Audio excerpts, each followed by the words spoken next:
और अब 2 मिनट का मौन यहां पर रखा जाएगा। श्रद्धा सुमन अर्पित किए हैं प्रधानमंत्री नरेंद्र मोदी ने। यहां जो इंटर सर्विसेज गार्ड हैं उनकी तरफ से सलामी दी गई है शस्त्र प्रस्तुत करते हुए।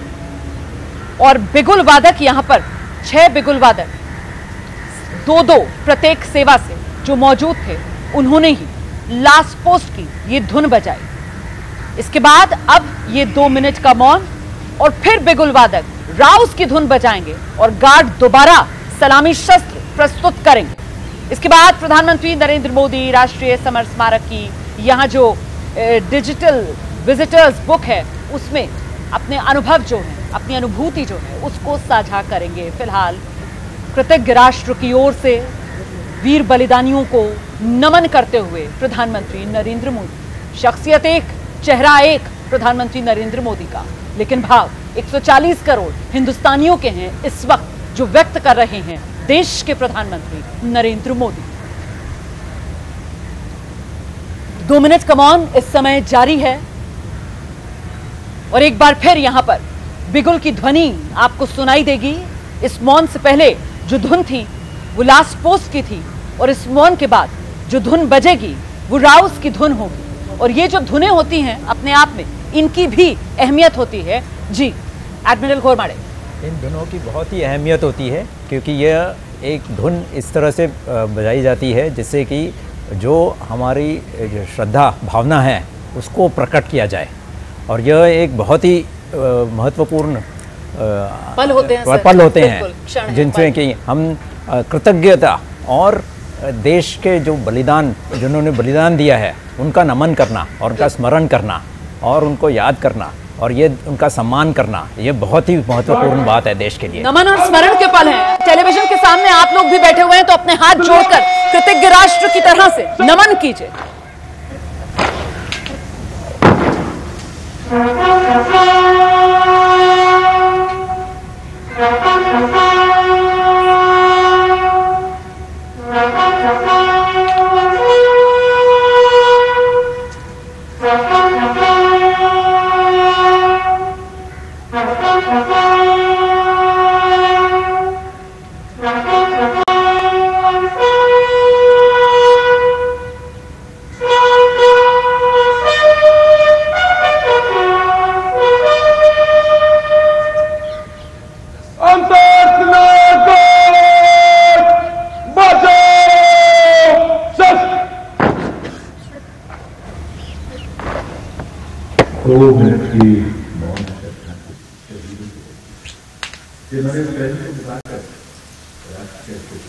तो नेशनल वॉर मेमोरियल से ये सीधी तस्वीरें आपने देखी। यहाँ पर बिगुल वादकों की तरफ से पहले लास्ट पोस्ट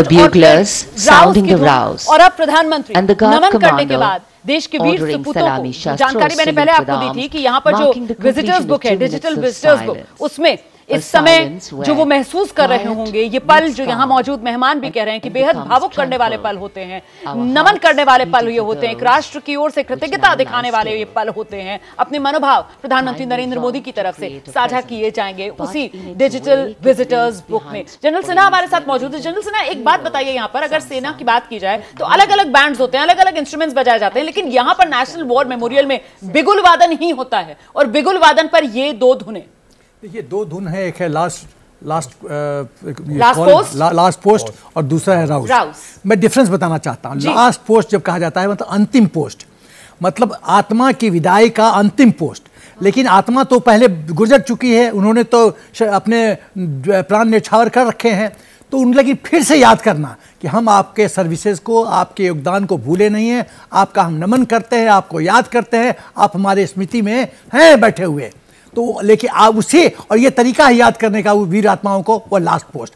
राउस का मतलब है उस लास्ट पोस्ट से एक नया फिर भारतवर्ष जन्म हो रहा है, नए सैनिकों के साथ, नए कमांड स्ट्रक्चर के साथ, नए सूरवीरों के साथ, जो हिंदुस्तान को नए नए पथ पे ले जाएगा और छवि प्रदान करेगा। तो ये है राउस का मतलब। बिल्कुल, तो अंधेरे से डरना नहीं है। हर अंधेरी रात के बाद एक नई सुबह होती है। वीर बलिदानियों को नमन और साथ ही साथ नए उत्साह और ऊर्जा के साथ देश को खड़ा होना है, मायूस नहीं होना, पूरे उत्साह के साथ आगे बढ़ना है। ये दोनों संदेश एक साथ इस मौके पर दिए जाते हैं। कॉमोडोर सिंह, देखिए ये जो अभी जन सेना बताया, सर एक सेकंड आप अपनी बात रख लीजिएगा। ये जिसका मैं जिक्र कर रही थी, आप देख रहे हैं प्रधानमंत्री Narendra Modi national war memorial पर, ये डिजिटल विजिटर्स बुक है। अब पहले आप देखते थे कि यहाँ पर जो सामान्य एक तरीके से रजिस्टर होता है, विजिटर्स बुक जिसको कहते हैं, उसमें जो मेहमान आते थे वो अपनी भावनाएं लिखते थे, लेकिन अब ये एक तरीके से बदलता हुआ भारत, ये डिजिटल भारत, और उसकी तस्वीर यहाँ पर भी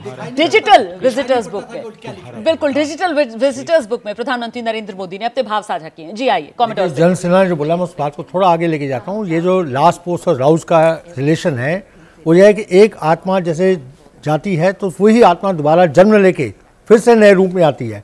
तो ये कंटिन्यूएशन जो है ये दिखाता है कि आप हमारे जो जवान शहीद हो गए, जिनकी आत्मा हमें छोड़ के चली गई है, उन्हीं की शक्ति नए सिरे से फिर नई सेना में दोबारा से आ रही है। ये इसका मीनिंग है जो इसको दिलासा है। तो ये दोनों पोस्ट जो है एक साथ जिसलिए करी जाती हैं, ये 2 मिनट का मौन जो है उसको श्रद्धांजलि देने का साथ साथ नई आत्मा के स्वागत के लिए जिसे किया जाता है। तो यही हमारी शायद सेना की शक्ति है जो कंटिन्यूसली आगे एक रिलीजन जो हमारा है उसको कंटिन्यू करती है। जरा सा आपको रोकूंगी क्योंकि अब यहां नेशनल वॉर मेमोरियल से विदाई लेते हुए प्रधानमंत्री नरेंद्र मोदी, और बिल्कुल यहां नजदीक में ही कर्तव्य पथ, जब जिस ओर अब प्रधानमंत्री नरेंद्र मोदी की गाड़ियों का काफिला प्रस्थान करेगा, तो प्रधानमंत्री नरेंद्र मोदी अब निकल रहे हैं कर्तव्य पथ के लिए। कृतज्ञ राष्ट्र की ओर से भावभीनी श्रद्धांजलि पुष्पांजलि अर्पित करके देश के वीर सपूतों को। और वहां पर भी घुरमारे सर, रक्षा मंत्री राजनाथ सिंह पहले पहुंचे हुए होंगे अगवानी करने के लिए प्रधानमंत्री नरेंद्र मोदी की। जी, क्योंकि ये प्रोटोकॉल के मुताबिक है और यहाँ से विदा भी कर रहे हैं, लेकिन वहां पर उनसे पहले पहुंच जाएंगे। हाँ, और फिर चीफ्स भी पहुंच जाएंगे। हाँ, और ये इसी तरह ये प्रोटोकॉल मेंटेन किया जाता है, क्योंकि वहां पर प्रधानमंत्री की फिर से अगवानी की जाएगी, रक्षा मंत्री और तीनों चीफों और सीडीएस।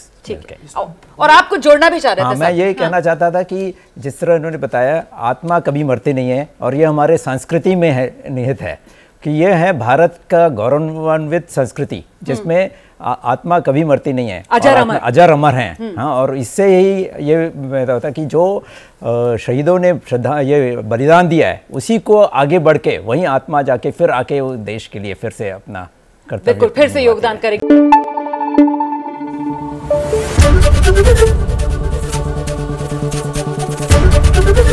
एबीपी न्यूज आपको रखे आगे।